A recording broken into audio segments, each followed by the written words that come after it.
Welcome to रामबाण। मैं हूं आपका होस्ट उमेश शिकारा और आज हम बात करेंगे कार्डियोवैस्कुलर हेल्थ की, मेटाबॉलिज्म की और मस्कुलोस्केलेटल हेल्थ की। तो मैंने 3 एपिसोड्स अलग अलग बनाए क्योंकि मैं इन तीनों को एक इम्पॉर्टेंट पैरामीटर्स मानता हूं। अगर आपको हेल्दी रहने के लिए चेक करना है अपने आप को, या आप अपनी हेल्थ को चेक करना चाहते हैं, तो आपको ये तीनों टिक करने पड़ेंगे। कौन कौन से हैं वो? Cardiovascular health, metabolic health and third is musculoskeletal health. एक मैं चौथा एलिमेंट की बात करता हूँ, माइंड की, जिसका मैं नेक्स्ट एपिसोड बनाऊंगा। इस एपिसोड में मैं कवर करूंगा कि कैसे आप इसको चेक कर सकते हैं, किस तरह की रीडिंग्स आपको चाहिए चेक करने के लिए, और उस पर कैसे काम कर सकते हैं। इसके लिए आपको एपिसोड के लिंक में जाना पड़ेगा और मैं इस एपिसोड में भी नीचे लिंक प्रोवाइड कर रहा हूँ। तो those who are interested can click on that link and go to individual episodes.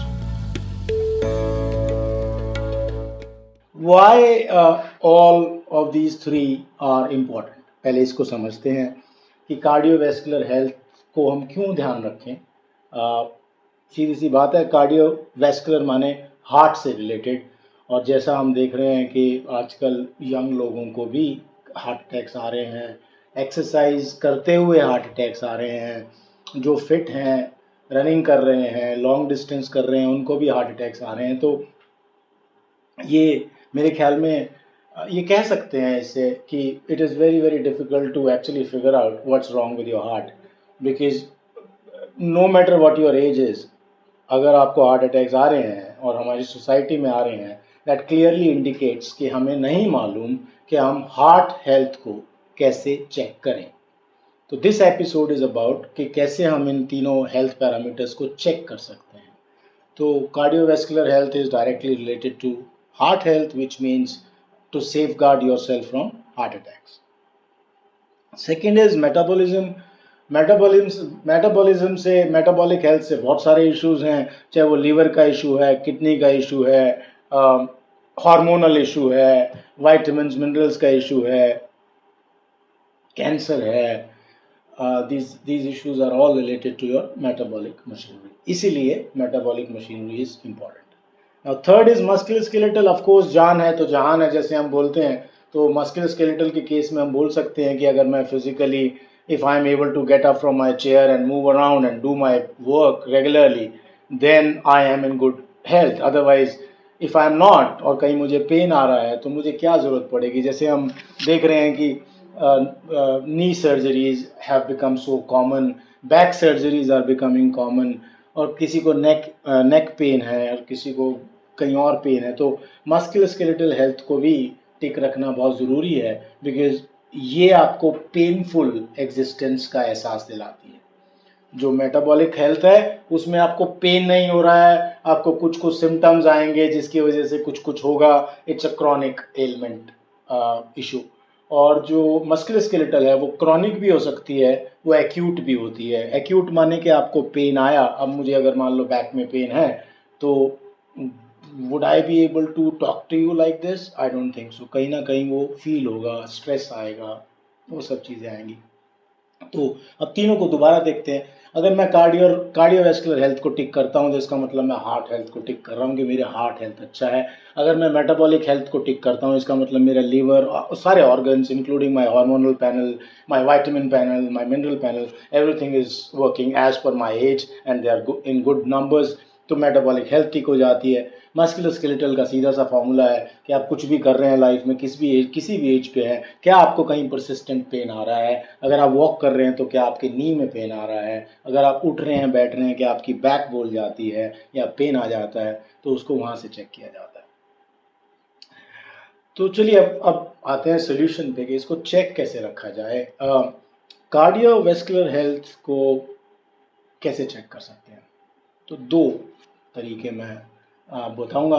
एक जिसमें कोई भी इंसान अपने आप चेक कर सकता है, और दूसरा जहाँ पर आपको लैब की ज़रूरत पड़ेगी, लैब टेस्टिंग की ज़रूरत पड़ेगी या हॉस्पिटल की ज़रूरत पड़ेगी। मैं दोनों को बताना चाहता हूँ, because there are people who may not have access to those hospitals or who may not have resources to go to those hospitals, और तो उनके लिए क्या है और जो जा सकते हैं उनके लिए क्या है। तो cardiovascular health, let's start with that. Number one, those who do not want to wish to go to the hospital और लैब्स या नहीं खर्चा करना चाहते, तो आपका सीधा सा एक पैमाना है, वो ये है कि जब भी आप ब्रिस्क वॉक करते हैं, तेज़ वॉक करते हैं या स्टेयर्स चढ़ते हैं कहीं पर भी, तो आप ब्रीद आउट करते हैं। तो जो ब्रीद आउट करना है वो एक नॉर्मल साधारण बीइंग ह्यूमन ट्रेट है। माने अगर मैं एक्सक्यूज मी अगर मैं ग्राउंड फ्लोर पे रहता हूँ, मुझे स्टेयर्स की आदत नहीं है और सडनली मैं 3 फ्लोर 4 फ्लोर चढ़ता हूँ, तो even a fit person can go out of breath. Now, going out of breath, therefore, is not a sign of health or unhealthiness. किसी का साइन नहीं है, वो सिर्फ इस चीज़ का साइन है कि आपको उस चीज़ की, आपके शरीर को उस एक्टिविटी की आदत नहीं है, and that's why you go out of breath. तो फिर सवाल उठता है कि यार आउट ऑफ ब्रेथ हो गया तो फिर चेक कैसे करेंगे? तो असली जो चेक है वो है उसकी रिकवरी में। How quickly can you recover from that breath? आपने मान लो स्टेयर्स नहीं है, आपने ब्रिस्क वॉक किया और आपकी एज के मुताबिक है, आप यंग हैं तो आपने स्प्रिंट किया या जॉग किया, जब आप करते नहीं हैं, और आप ऐसी पोजीशन में आए जहां आप आउट ऑफ ब्रेथ हो गए, out of breath like that, right? अब ये जैसे मैंने समझाया, ये किसी को भी आ सकता है, अगर आप एक्टिविटी में रेगुलर नहीं करते हैं तो किसी को भी आ सकता है, चाहे कितने भी फिट हो, डजेंट मैटर। जो रिकवरी है उसका मतलब ये है कि इस स्टेज से इस स्टेज पे आना नॉर्मल। तो you were going out of breath, अब आप नॉर्मल हो। उसको कितना समय लग रहा है टेल्स यू कि आपकी हार्ट हेल्थ कैसी है। अगर आप बहुत जल्दी रिकवर करते हो तो आपकी हार्ट हेल्थ ठीक है, फिर भी आर्टरी ब्लॉकेज हो सकता है। देखिए, हार्ट हेल्थ का माने क्या है कि 70 I don't know how many 70-80% of the cases are because of artery blockage. Blockage फिर भी हो सकती है लेकिन कम होगी, ऐसा मेरा हाइपोथेसिस है। एक, क्योंकि आप रिकवर जब करने का मतलब ये है कि आपका जो ऑक्सीजन इनहेलेशन प्रोसेस है और CO2 एक्सेलेशन प्रोसेस है, ये सिंक में है, ये ठीक है, तो इसका मतलब आपका जो ब्लड है वो हार्ट में प्रॉपरली जा रहा है। उससे ज़्यादा भी श्योर होना है तो फिर टेस्ट हैं। तो पहले आता था एक कैल्शियम स्कोर टेस्ट, CAC बोलते थे। Those who want to take notes kindly do that. तो CAC जो टेस्ट होता था, कैल्शियम स्कोर टेस्ट जो है, उसके अंदर क्या आता है कि उसके अंदर प्लैक आता है कि ऑलरेडी आपके जो आर्टरी है उसमें कितना ब्लॉकेज है। तो वो ब्लॉकेज हो चुका है, वो सॉलिडिफाई हो चुका है, जैसे हम कहते हैं कैल्सिफाइड हो गया है वो प्लैक आर्टरी में कितना है, कितने परसेंट है, उसके अलग अलग स्कोर्स हैं। तो आप जब CAC चेक आप जाएंगे लैब में और CAC का टेस्ट करेंगे तो वो आपको बताएंगे कि आपकी आर्टरी का आपका स्कोर 0% है, माने कोई ब्लॉकेज नहीं है। आपका स्कोर 50 भी हो सकता है, 100 भी हो सकता है, 300 भी हो सकता है, 3000 भी हो सकता है। तो इसका स्कोर बहुत वेरिड है, तो घबराना नहीं है। पहले obviously doctor will tell you कि क्या स्कोर का क्या मायना है और उसके हिसाब से आप उसको देख सकते हैं। एक लेटेस्ट जो टेस्ट है उसको बोलते हैं CT एंजियोग्राफी। CT एंजियोग्राफी का मतलब ये है कि वो प्लैक को तो पकड़ ही लेगा, लेकिन वो प्लैक के अलावा वो सब्सटेंसेस, वो मॉलिक्यूल्स को पकड़ लेता है जिससे प्लैक बनता है। तो प्लैक अभी बना नहीं है पर बनने जा रहा है, तो वो जो स्टेज है उसको ये CT एंजियोग्राफी पकड़ लेती है। तो अगर आपने CT एंजियोग्राफी करा लिया, उसके अंदर फिर आपका स्कोर आएगा 1 2 3 4 5 6, अलग अलग मेजरमेंट्स हैं बट यही आता है।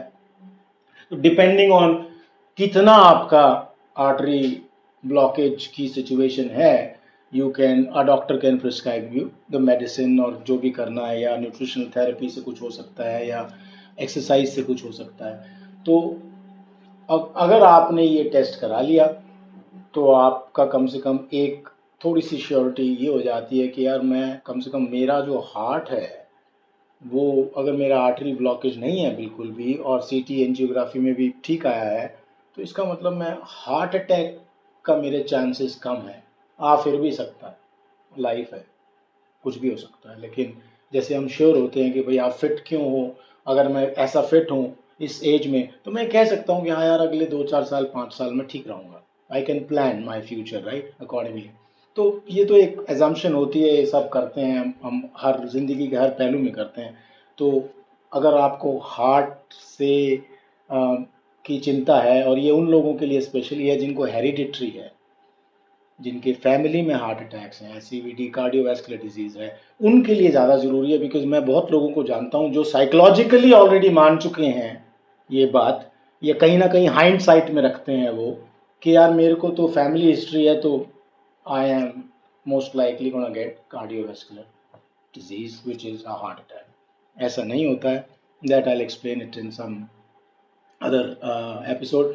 बट उन लोगों के लिए खास तौर पे, या जिनको बहुत ज़्यादा फियर है इस चीज़ से, हार्ट अटैक से, कई बार क्या होता है कि आपके कोई नज़दीकी इंसान को आया होता है and you suddenly you know you get really anxious about it कि यार कहीं मुझे ना आ जाए और कैसे करूँ मैं कि ना आए। तो ये आपका हार्ट का प्रोसेस है।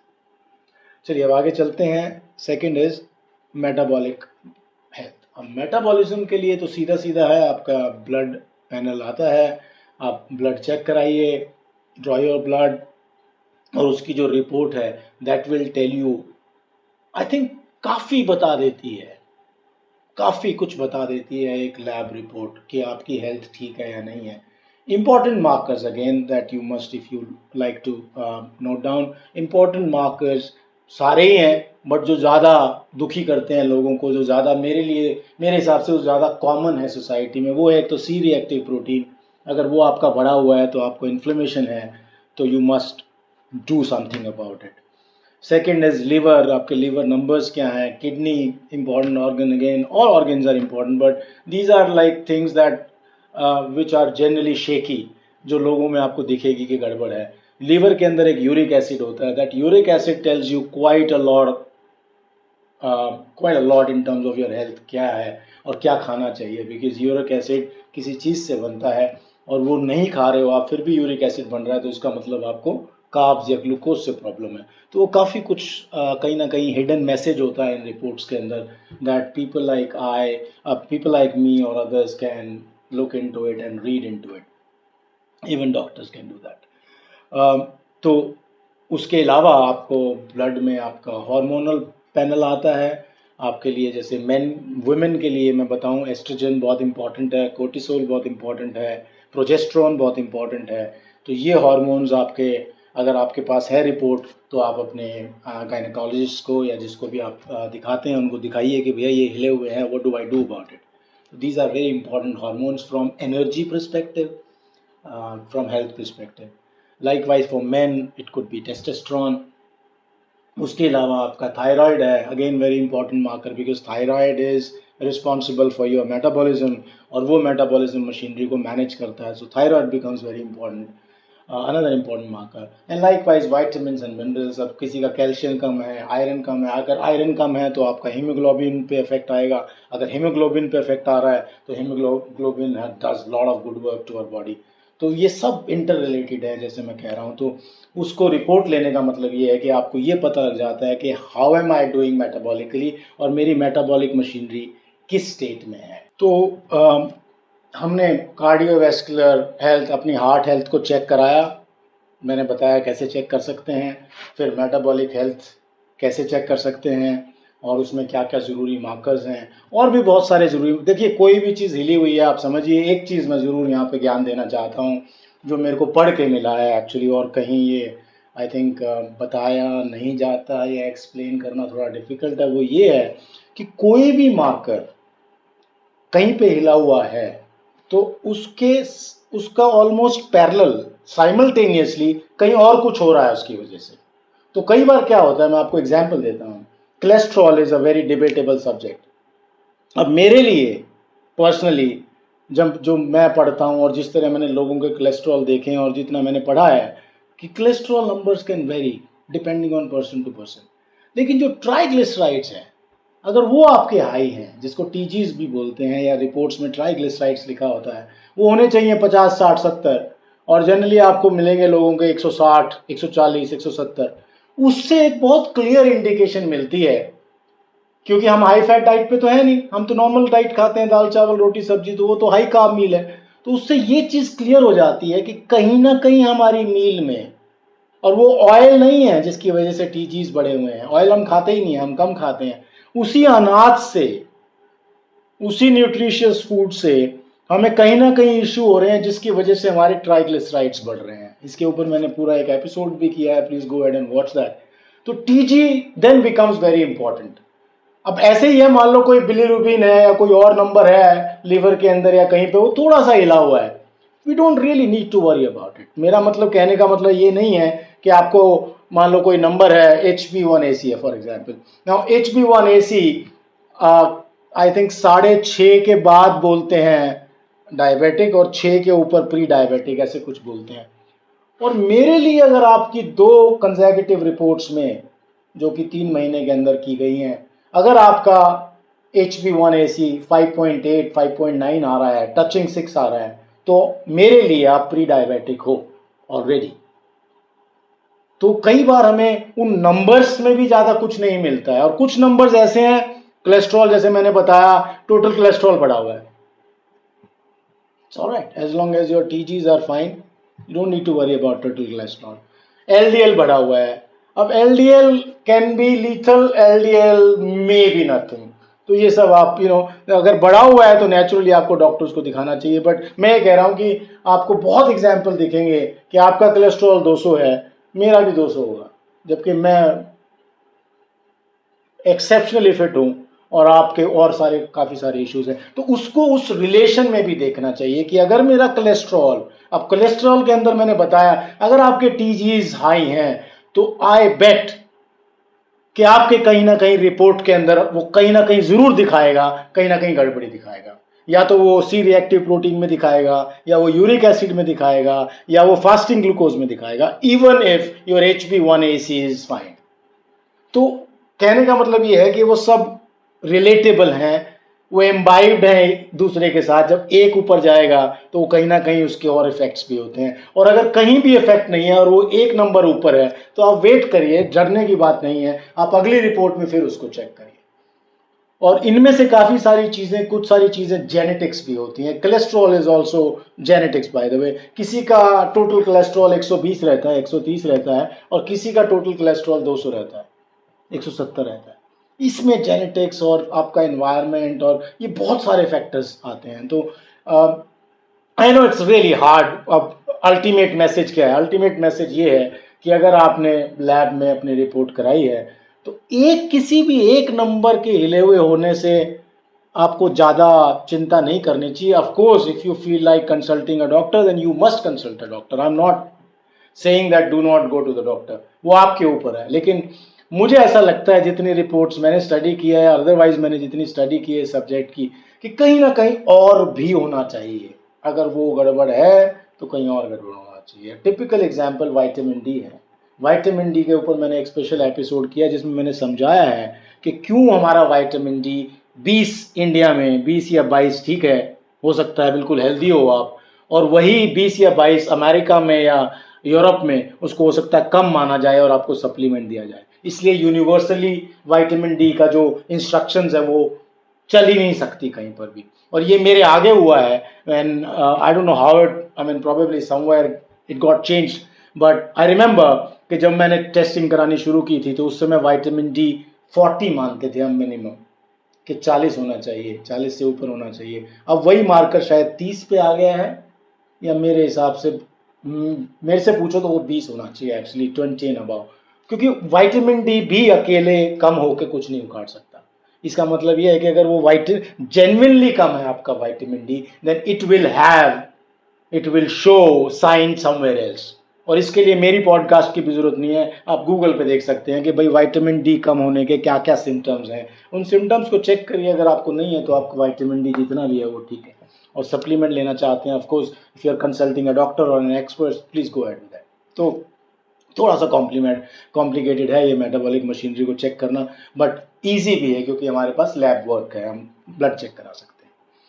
Last is musculoskeletal health. Musculoskeletal health में जैसे मैंने बताया कि कहीं पर भी पेन आ रहा है, आपको लोअर बैक में पेन है, आपको नेक में पेन है, नी में पेन है, फुट में पेन है, अगर वो परसिस्टेंट है, एक पेन आता है एक्सक्यूज मी जब हम बहुत दिन बाद वो एक्टिविटी करते हैं, और ये मैं एग्जांपल देता हूँ, अगर मैं गाड़ी बहुत कम चलाता हूँ because such is been my life, तो लेकिन मैं एक दिन किसी दिन गाड़ी लेके निकला और मैं जैम में फंस गया। मुझे जैम की आदत नहीं है बिकॉज आई डोंट ड्राइव, और जब मैं ड्राइव भी करता हूँ तो मैं ऑफ पीक आवर्स करता हूँ हमेशा।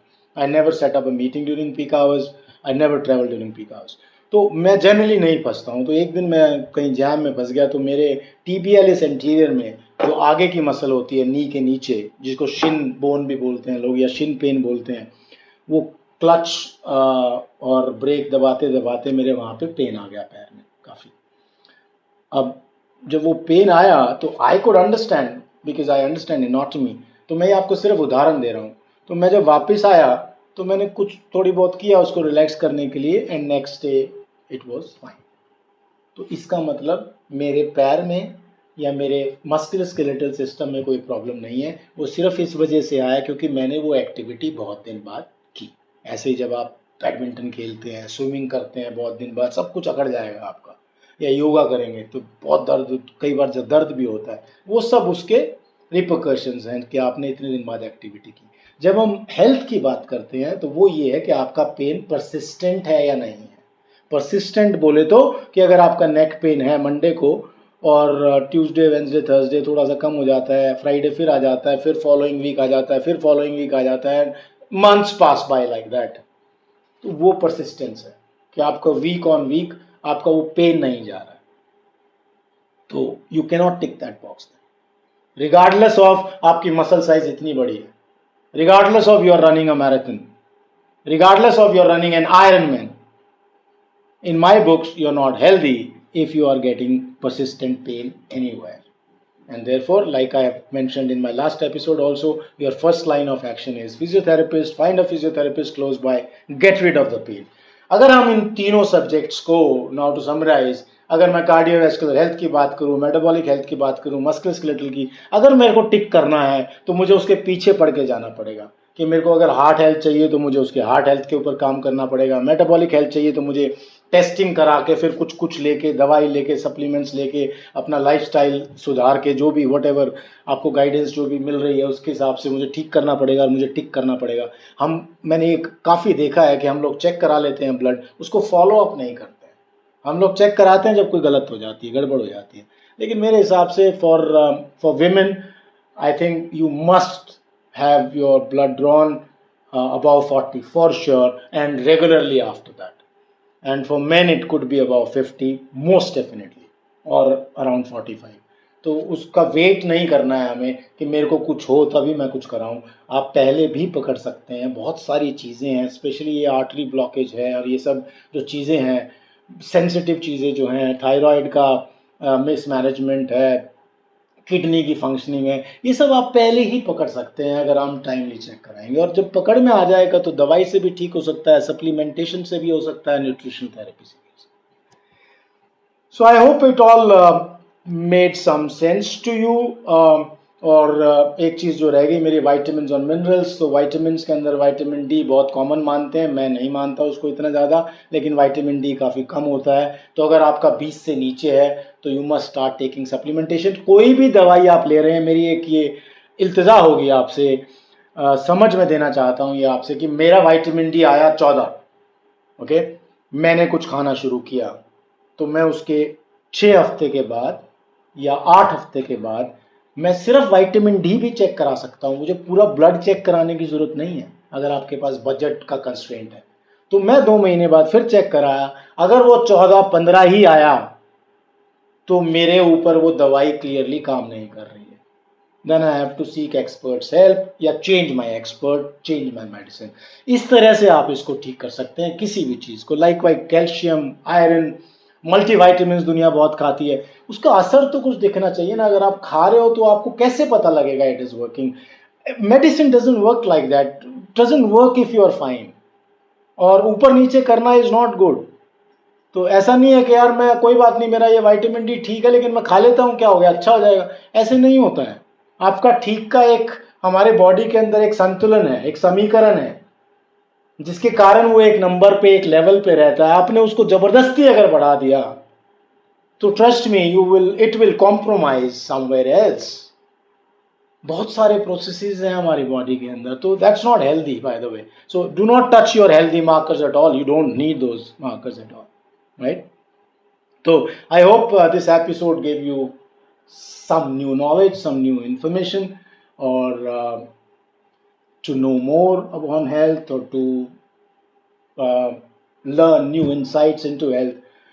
Please follow me, my channel Ramban, and I promise you I'll keep coming up with these episodes that will not only just teach you new things but also tell you how to simply look into things and how to simplify your health or get healthier. Thank you very much. बने रहिए रामबान के साथ.